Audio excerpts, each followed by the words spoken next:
Hi, it's Janet Morena, Executive Director of Prees for Life. Welcome to our show today.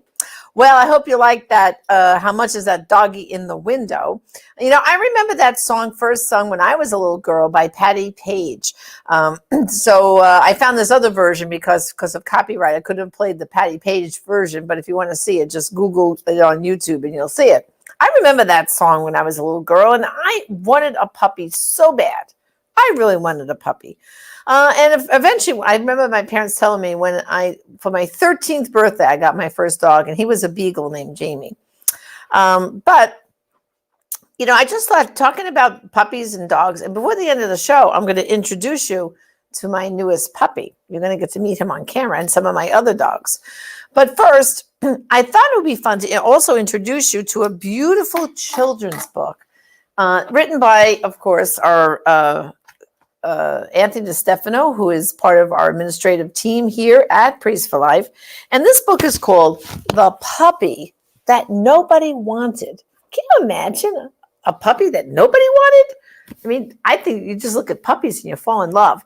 But let's take a look right now at Anthony's book, The Puppy That No One Wanted. And then we come back, we're going to talk about puppies and dogs. And if you got a picture of your dog, share it with me. You got a puppy or dog experience, tell me about it. And we'll talk about all our fun things about puppies when we come right back. So let's listen to The Puppy That Nobody Wanted. All right. So by the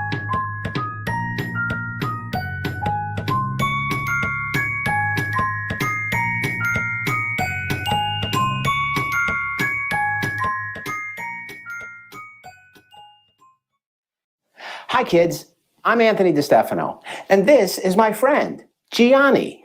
Gianni belongs to a lady I know and work with named Janet, and the reason why I'm holding him is because he looks a little bit like a puppy in a book I wrote that I'd like to read to you right now. It's called The Puppy That No One Wanted, and it's about a scraggly little dog that just doesn't fit in, a dog that can't seem to find a home of his own. Now, after I finish reading, I'll be back with Gianni to say a few words to you adults who are watching too, because this book isn't just for kids. The Puppy That No One Wanted. Once upon a time, there was a poor, mangy, smelly little puppy. He was the runt of the litter, and from the moment he was born, he was cast aside and forced to live on his own. Many days, he would wander through the muddy streets of town, cold and hungry, looking for something to eat. But wherever he went, people gave him nasty looks and yelled, "Get out of here, you dirty mutt! There's no food for you here." Still, he managed to be a cheerful puppy. He survived on whatever scraps he could find and never lost hope that one day he would find a home. At night, he slept in an alley with the other stray dogs.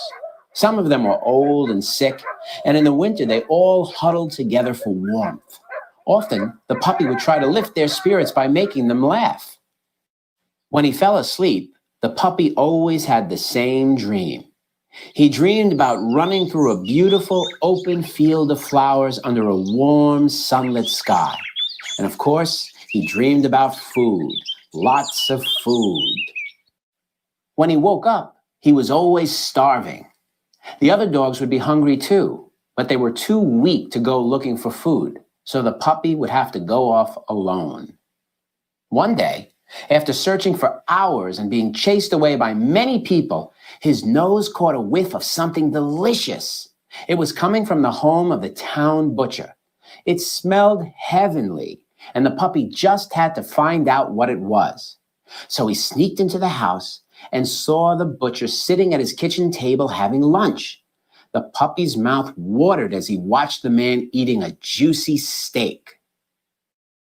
Slowly, the puppy crept through the man's legs and under the table. There were a few scraps on the floor, and the puppy hungrily ate them. If only the man would drop some more food, the puppy hoped. Suddenly, the man stopped eating. "What is that awful smell?" he yelled. Then he looked down and shouted, "Why, you dirty, stinky mutt. What are you doing under my table? Get out of here before I make dog stew out of you."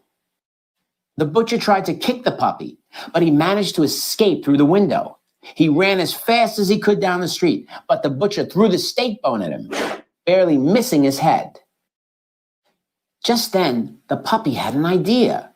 He turned around and stuck his tongue out at the butcher and started barking at him, making him even madder. The butcher threw another bone at him, and then another, and another. Every time a bone came flying at him, the puppy dodged out of the way. Soon, the man got tired of throwing bones and slammed his window shut, yelling, "Don't you ever come back here again, you smelly little runt." The puppy looked around at all the bones on the ground. He had enough food to last him a whole week. But just as he was about to start eating, he remembered his friends, the stray dogs in the alley. He thought about how old and sick they were. So instead of eating the bones himself, he tied them together with a rope and began to haul them up the road. The load was heavy, and the puppy had to use his mouth to hold one end of the cord and carry the big bundle of bones on his back. After struggling for 6 long hours, he finally arrived at the alley. The other dogs couldn't believe all the food he had brought. They were so hungry that they dove past the puppy and onto the pile of bones, devouring it as fast as they could. The puppy just watched as they ate and ate, and when they were finished, there wasn't a trace left. As soon as they were done eating, the dogs fell asleep, happy and satisfied. But the puppy was still starving. Even though he was exhausted, he had to go out again to search for food. And to make matters even worse, it had started to rain.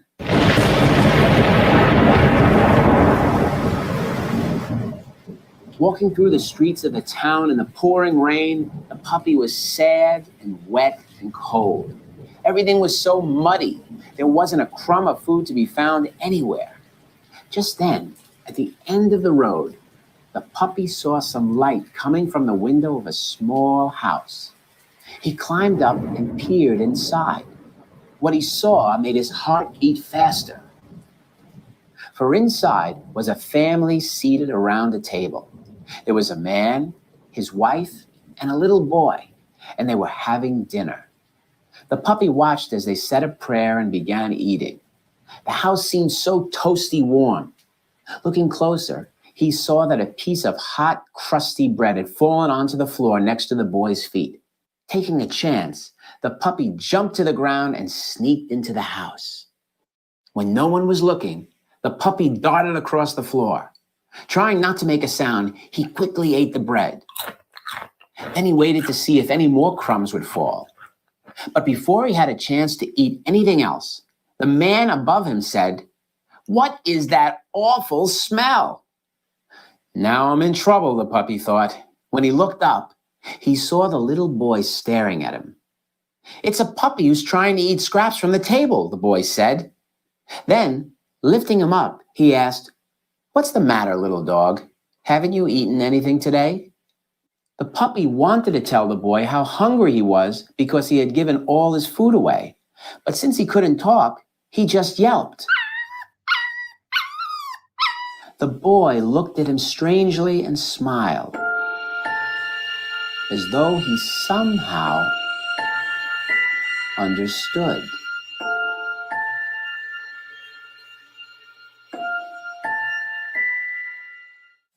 Then the boy's mother said, "He's a very smelly pup. Let's get him cleaned up." So she put some warm, soapy water into a large wooden basin and handed the puppy to the boy, who started to wash him. Afterward, the woman gave the puppy a huge plate of food. The puppy couldn't believe how tasty it was. While he was eating, the man said, "He can stay here tonight because of the storm, but tomorrow we'll have to decide what to do with him." That night, the puppy slept in bed with the little boy. He watched the boy say his prayers and then snuggled up next to him. Imitating the boy, the puppy said a short prayer of his own. Please, God, let me stay here with this nice family. Then he drifted off to sleep. And he slept and slept and slept. He dreamed all night about the field of flowers. He was still sleeping when morning came and he heard the boy's voice. Rise and shine, little dog. It's time to wake up. The puppy wondered what was going to happen to him. Would he be thrown out again like all the other times in his life? Would he be cast aside and forgotten? But the boy just looked at him and said, "Follow me." So the puppy got up and trotted behind the boy and the man as they left the house and started walking down the road. Soon, they came to a small shop on the edge of town. "This is our workshop," the boy said. "My father is a carpenter, and I'm learning to be one too. And guess what, my little friend? You're going to work here too. My parents decided this morning that from now on, you can stay with us." The puppy couldn't contain his excitement. He started jumping up and down, yelping for joy. Could it really be that he finally had a home? The boy showed him the shop. It was full of tools and nails and interesting things made of wood. The puppy looked around in amazement. Imagine all the wonderful things that could be made here, he thought. In back of the shop was a door that led to a yard.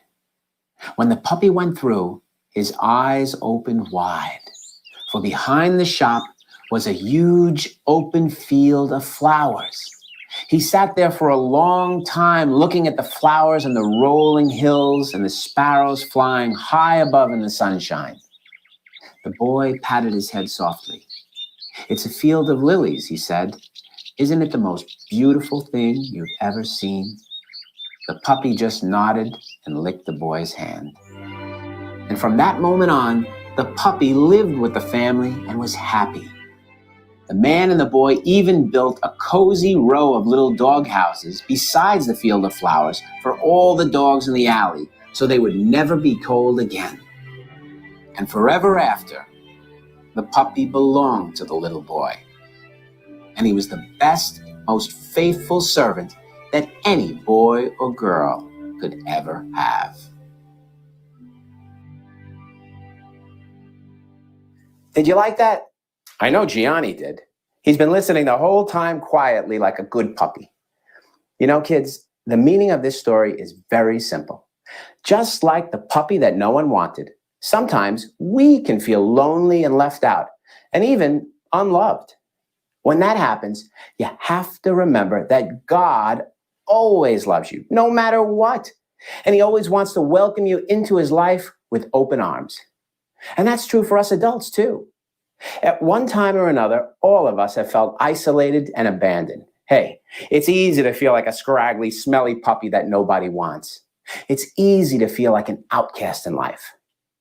But no matter how lost we might feel, what we must never forget is that we can always find our true happiness, our true fulfillment, and our true home in God. I'm Anthony DeStefano, and I'll see you next time. Gianni, say goodbye to all these nice boys and girls. Say goodbye.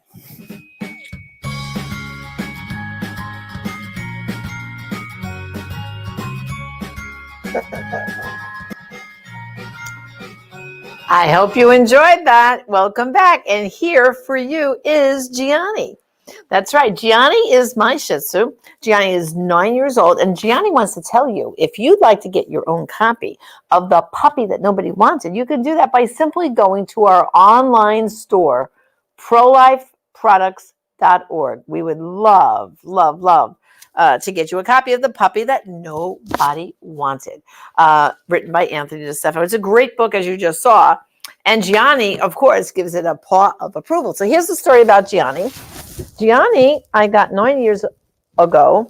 I already had his brother Giorgio, right, Gianni? Yes. And what happened was about a year and a half ago, Gianni's brother Giorgio passed away, which made Gianni very, very sad, right? So I went about 3 months. Everyone was saying to me, "Poor Gianni, he must be so lonely, Janet. Are you going to get another Shih Tzu?"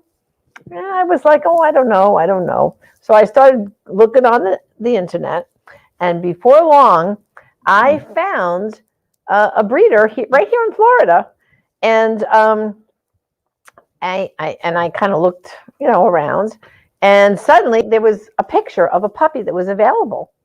Well, I fell in love at first sight. I was like, oh my gosh, I have to have this puppy, and this puppy will be a companion for Gianni.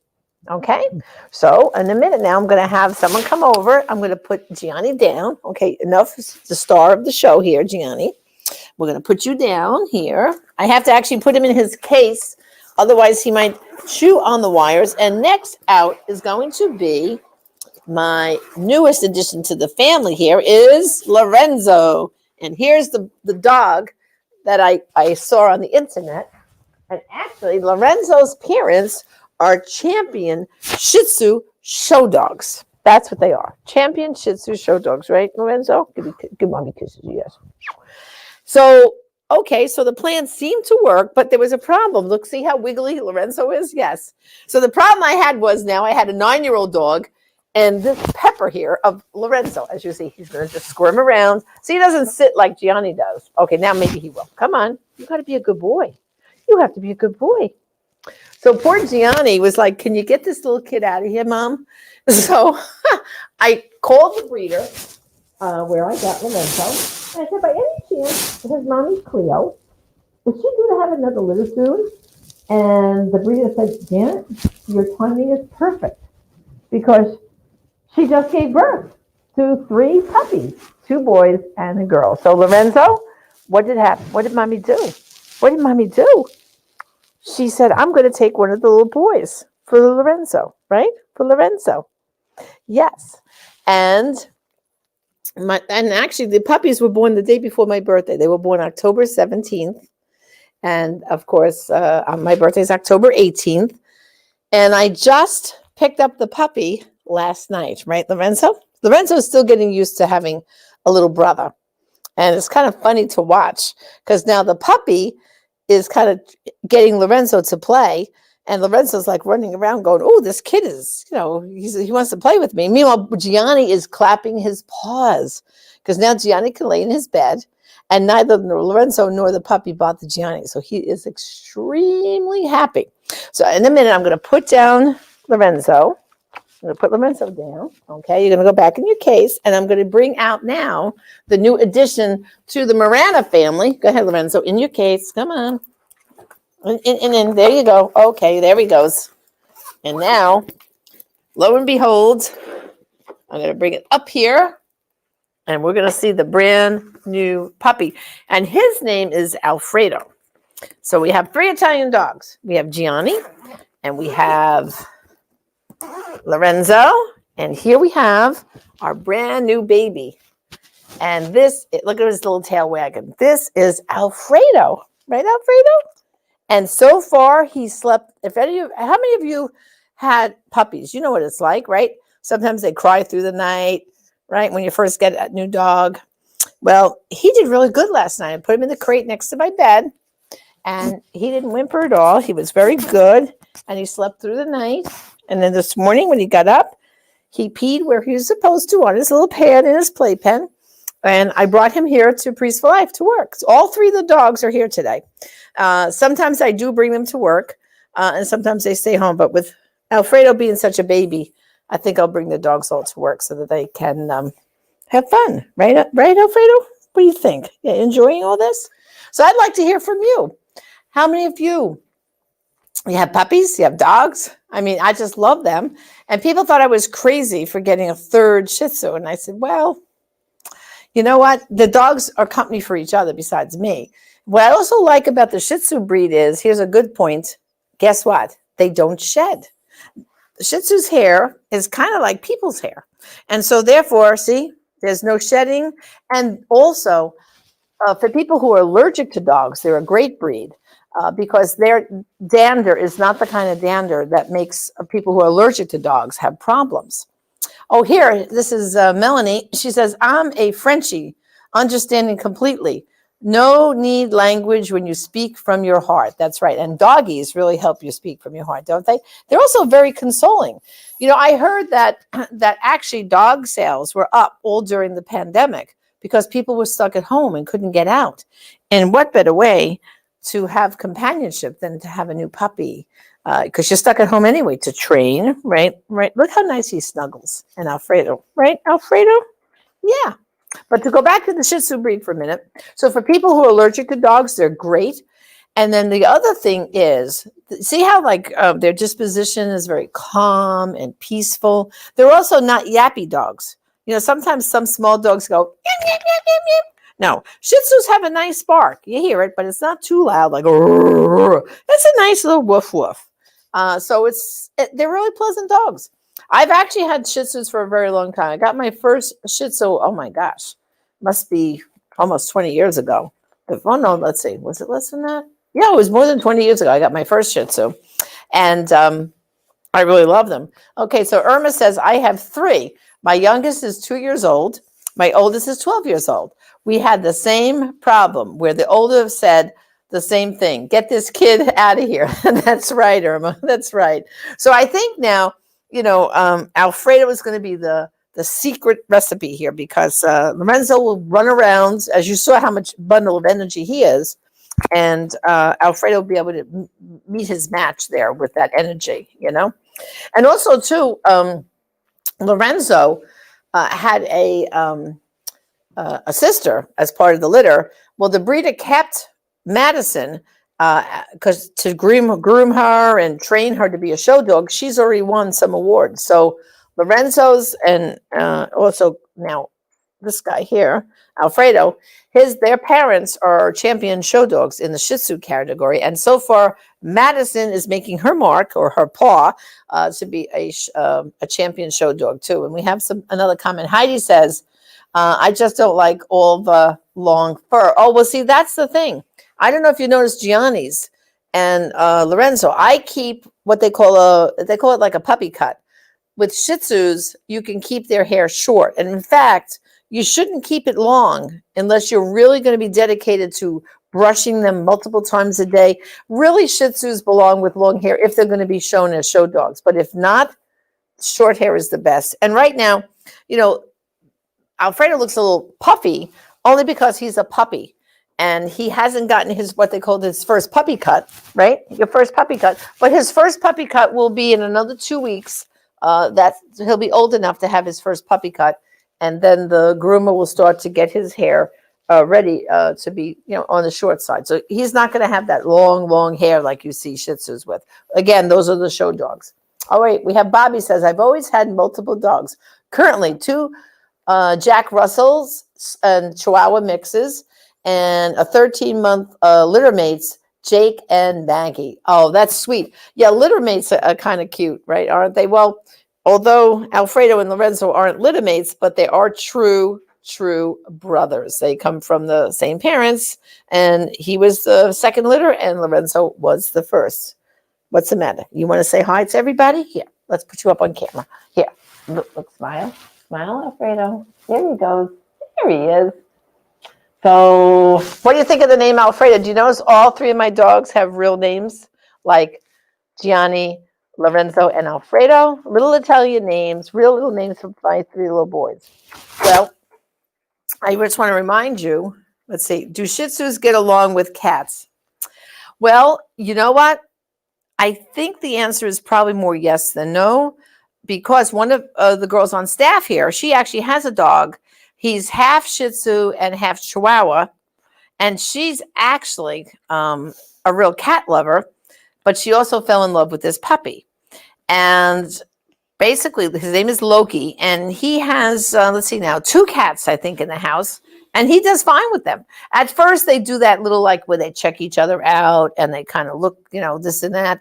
But Loki's doing fine with the cats. In fact, she had one older cat, and then she just got a set of kittens. So she's got her hands full, but Loki's kind of enjoying playing, and the cats are getting used to him. So I think it's how you introduce the pets to each other. First of all, I wouldn't leave them alone by themselves together for a very long time. keeping them separate, only together when you're there to, kind of supervise the activity that they do. Okay. Well, I hope you enjoyed this little takeoff of our usual program.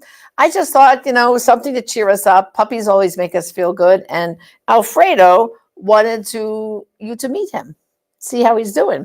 Okay. And I just want to remind you all, like I showed you earlier, about that great book from Anthony that we read at the very beginning, The Puppy That Nobody Wanted. And you can get a copy of this book by just going to our online store, prolifeproducts.org. And while you're up there, you'll also see some great books written by Father Pavone, myself, Alveda King, Teresa and Kevin Burke, our whole team. So if you want to get more involved in the pro-life movement and you want to have some more information, again, go to prolifeproducts.org. And we also have a great collection of t-shirts. So thank you for joining us, and tune in to our program tomorrow, because tomorrow we're going to do some more talking about getting healthy in the new year. So for now, this is Janet Marana, the Executive Director of Priests for Life. God bless. Sure.